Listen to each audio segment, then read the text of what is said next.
Halo semuanya, selamat datang lagi di News The Lazy Gadgets minggu ketiga setengah 2020. Karena sejak dari Bali, jadwal news saya sudah berantakan. Sudah menjadi hari Rabu, hari Selasa, jadi mungkin nanti gue akan mencari momentum yang tepat untuk memindahkan ini ke Sabtu lagi. Karena rasanya newsnya enaknya didengerin Sabtu gitu, ketika semua orang tuh lagi bersantai dan mendapatkan update biar bisa nongkrong, bisa ngobrol gitu kan.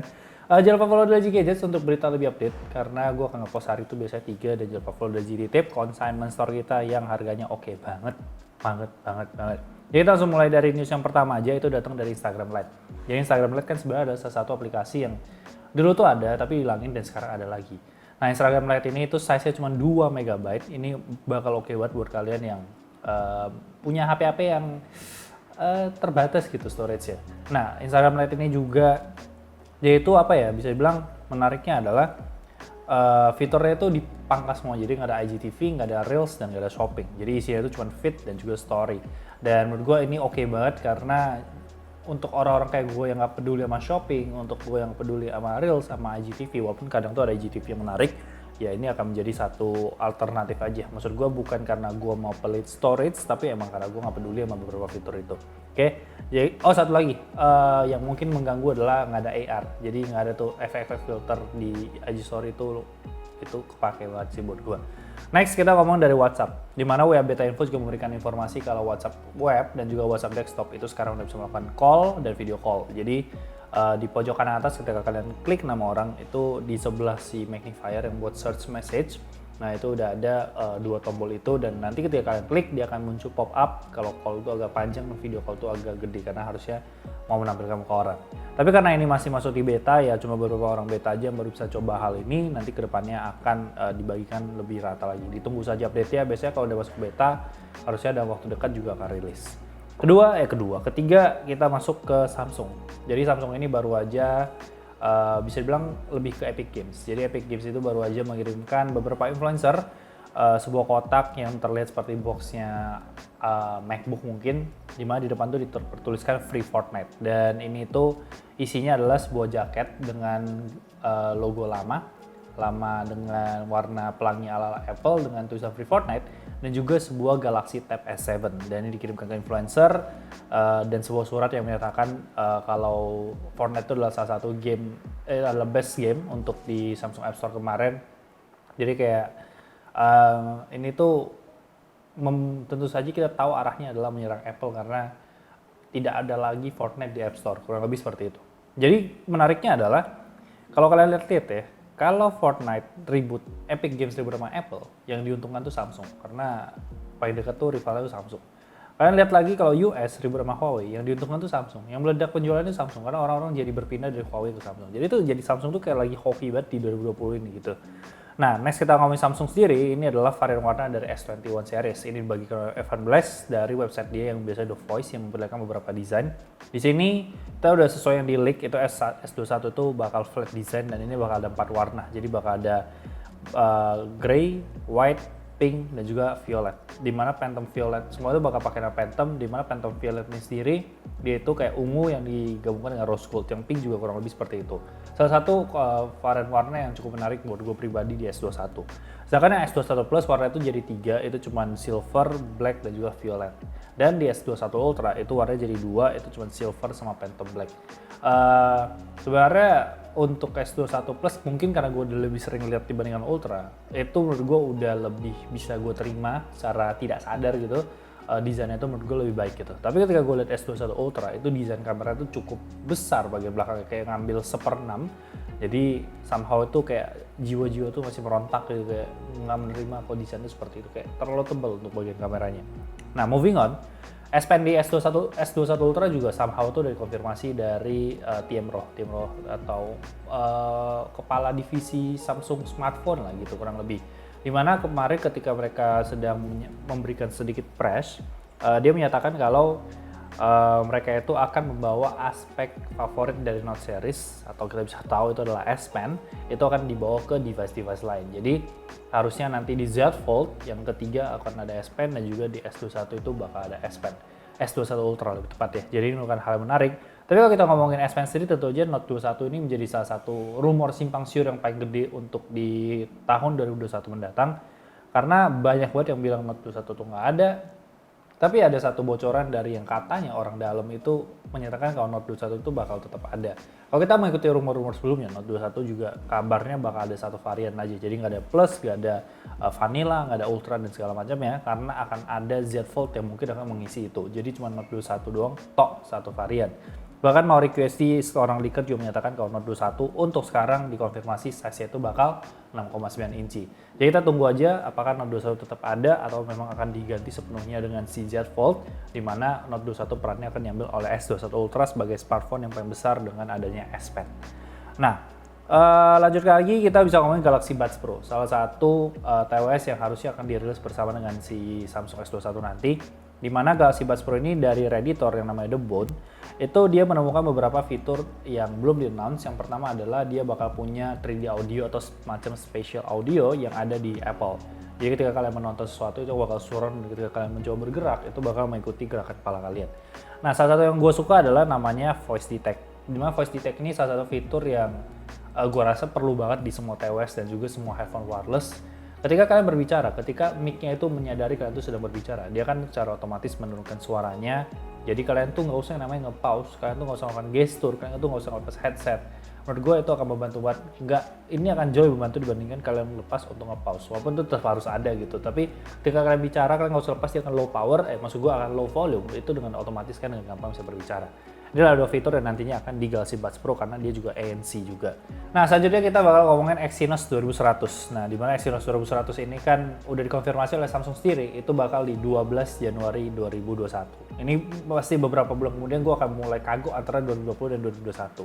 Dan di sini kabarnya juga S21 sendiri akan diperkenalkan di 14 Januari karena jaraknya terlalu dekat, kayak sekedar 2 hari, orang-orang ada asumsi kalau kemungkinan akan di pushback untuk si S21 sendiri. Dan untuk konfigurasi si Exynos 2100 itu bakal di 134 dengan ARM X1 sebagai core utamanya, kurang lebih sama si Snapdragon 888. Nah, terus kita masuk ke selanjutnya itu Qualcomm, di mana dia itu baru aja ngasih benchmark untuk Snapdragon 888 atau AAA. Di mana untuk benchmark ini itu dia itu dalam video 3 menit itu memperlihatkan banyak banget aplikasi-aplikasi benchmark kayak Antutu, kayak GFX Bench, kayak Geekbench, AI Tutu dan semuanya. Kalau kalian mau lihat nanti kalian bisa cari. Gua mungkin ya menyematkan sedikit-sedikit skornya, tapi kalau kalian mau lihat fullnya bisa dicari sendiri lah. Biasa di website-website kayak GSM Arena, Gizmo China itu udah ada. Dan untuk Qualcomm Snapdragon sendiri ini dia juga udah memperlihatkan kalau kalian nggak mau ribet gitu ya, ada tabelnya nih, keluar tabelnya yang memperlihatkan semua skornya selama 5 detik. Silahkan di pause kalau kelamaan. Ya, kita balik lagi ke beritanya. Nah, untuk pengetesan itu sendiri, dia itu menggunakan sebuah smartphone dengan Snapdragon 888 dengan konfigurasi memori itu 12GB ya LPDDR5 dan juga 512GB untuk storage ya UFS 3.0, layar 6,6 kalau nggak salah, layarnya 6,6 Full HD dengan 120Hz. Kalau mau kalau mau dibandingin sama si Exynos, ini sebenarnya salah satu yang menarik, tapi nanti gue akan bahas setelah gue bahas sedikit dulu dari Xiaomi 11. Dimana Xiaomi 11 kan dari kemarin tuh dirumorkan akan hadir dengan under display kamera. Dimana ini tanggal rilisnya itu bakal di 28 Desember, ini dikonfirmasi oleh Xiaomi. Dan untuk rumor yang under display kamera sendiri itu ditepis oleh S Universe karena dia memperlihatkan ini adalah screen protector dari Mi 11. Layarnya bakal edge semua sisi dan dia tuh untuk kamera bakal punch hole di sebelah kiri atas. Jadi nggak ada yang namanya under display kamera. Cuman dia itu sempat membagikan skor dari si Xiaomi 11 sendiri, itu skornya itu di single core itu Geekbench 1135, multi core itu 3790. Tapi kemarin waktu gue sedang menulis, bisa bilang nulis script untuk news ini, itu salah satu hal menarik adalah lagi ada lomba antara Exynos dan juga si Snapdragon 888, di mana si Exynos itu udah berhasil mencapai skor 1089/3963, sedangkan si Xiaomi 11 itu di 1131/3822. Dari S Universe sendiri juga menyatakan kalau sebenarnya Exynos ini harusnya bisa mencapai multi-core tuh di atas 4000, jadi itu udah tinggal masalah si Snapdragon untuk mencoba mengejar skor itu. Nah, ngomongin dari Xiaomi sendiri juga, ini adalah paten yang kabarnya adalah Mi Mix Alpha 2. Mi Mix Alpha itu salah satu smartphone yang sebenarnya paling menarik, futuristik banget karena semua itu bakal layar dan cuma ada satu garis tuh yang menunjukkan bagian kamera. Cuman sampai sekarang itu emang nggak rilis, nggak pernah masuk shelf, jadi cuma pernah dibahas tapi nggak pernah masuk rilis. Nah, di paten terbaru ini terlihat dia itu menggunakan pop-up kamera. Jadi dengan pop-up kamera itu otomatis tidak ada satu garis satu garis yang buat kamera. Jadi semuanya satu body itu bakal full layar. Untuk pop-up kamera juga dia itu cuma satu sisi, karena nggak ada masalah ketika kalian mau selfie, kalian bisa menggunakan layar yang begini, layar depan. Ketika kalian mau foto kamera belakang, kalian bisa pakai layar satu lagi. Jadi pop-up kamera menurut gue adalah salah satu solusi yang cukup baik yang akan ada di Mix Alpha 2 dan membuat itu semakin full display lah, kurang lebih seperti itu. Nah, berpindah ke Apple, yang pertama itu kita ngomongin masalah AirPods Max. Jadi AirPods Max itu di bagian supportnya baru memperjelas untuk bagian baterai dari si headphone 10 juta itu. Dimana headphone 10 juta kan kita tahu itu dia nggak punya power button, jadi di sini dijelaskan kalau kalian nggak menggunakan headphone itu selama 5 menit, dia itu bakal masuk ke idle mode. Idle mode itu dia bakal masuk ke low power mode, jadi baterai kalian itu akan lebih tersave. Nah, ketika udah dalam idle mode selama 5 menit dan itu udah sampai 72 jam atau 3 hari, dia bakal masuk ke low power mode, dia akan mematikan Bluetooth dan juga aplikasi seperti Find My Device itu bakal dinonaktifkan. Tapi ketika kalian pakai casing dia yang katanya mirip kayak BH, itu tinggal dimasukin, itu instantly bakal masuk low power mode dan dalam waktu 18 jam itu bakal masuk ke ultra low power mode. Sebenarnya mungkin banyak orang yang kurang suka dengan konsep tidak ada power button di sini. Cuma kalau gue bisa melihat satu sisi itu kayak emang bener-bener ini dibuat sebagai sebuah experience wireless banget. Ketika kalian mau pakai itu bisa langsung connect, kalian keluarin langsung connect. Ketika kalian mau matiin kan tinggal taruh, nanti dia bakal masuk idle. Jadi kalian tuh nggak perlu ada ngeklik dan segala macamnya. Gue ngelihatnya itu lebih ke arah sana aja sih. Nah, selanjutnya ini adalah salah satu yang paling menarik itu adalah Apple Car. Jadi sebuah bocoran yang cukup fisik itu menyatakan kalau Apple Car itu bakal rilis di tahun depan di Q3. Dimana kan kita juga nggak tahu development dari Apple Car sendiri kan dari 2004, tapi nggak ada tanda-tanda bahwa itu yang akan rilis. Cuman kita tahu sendiri Apple Car itu, kalau si Apple itu cuma pernah dapat license untuk bikin self driving car dan dia itu ngelakuin di jalan di California dengan mobil Lexus, tapi di situ ada equipment lidar buat tahu kiri kanan depan belakang itu kurang lebih bakal jaraknya segala macem itu bakal gimana. Cuma report satu lagi dari Reuters itu menyatakan kalau Apple Car itu baru akan siap di 2024 mendatang. Dan itu berarti 10 tahun sejak project ini pertama kali muncul, dan menariknya itu dia bakal punya satu teknologi yang berhubungan dengan baterai, dimana baterai ini mungkin akan lebih kecil dan punya power yang lebih gede dan bisa ngasih kalian range yang lebih jauh lebih panjang. Dan dia itu sampai bilang ketika kalian melihat teknologi baterai dari Apple Car di 2024 ini bakal sebuah hal yang mind blowing kayak kalian tuh ngelihat iPhone pertama kali dirilis. Jadi ini bakal menjadi sebuah hal yang cukup menarik buat gue pribadi karena ya walaupun kita tahu lah pasti harganya nggak santai. Tapi kita nggak tahu, mungkin di 2024 mendatang self-driving car is a mainstream thing, itu bisa aja terjadi menurut gue. Nah, berita terakhir ini sedikit info aja, di mana Mincho Kuo itu menyatakan kalau iPhone 13 itu bakal back on track di 2021. Kabarnya nggak akan ada masalah harusnya kalau dari projection dia untuk masalah produksi si A15 Bionic, A13, A14. Sekarang A berapa sih? Terakhir A13. 14 nih, berarti A15 Bionic sekarang ya. Gue aja sampai lupa loh. Nggak tahu A13, 14. Ya pokoknya itulah, pokoknya dia bakal tetap balik. Karena kan kemarin udah Oktober, jadi bakal dilempar balik ke September, bakal back on track dengan harusnya 4 varian juga. Jadi itu aja untuk berita minggu ini. Seperti biasa, jangan lupa like, comment, share. Follow Instagram kita di @thelazygadgets untuk berita lebih update setiap harinya. Sedikit tambahan, jangan lupa untuk nonton The Lazy Game Awards 2020. Itu bakal di 27 Desember jam 7 malam.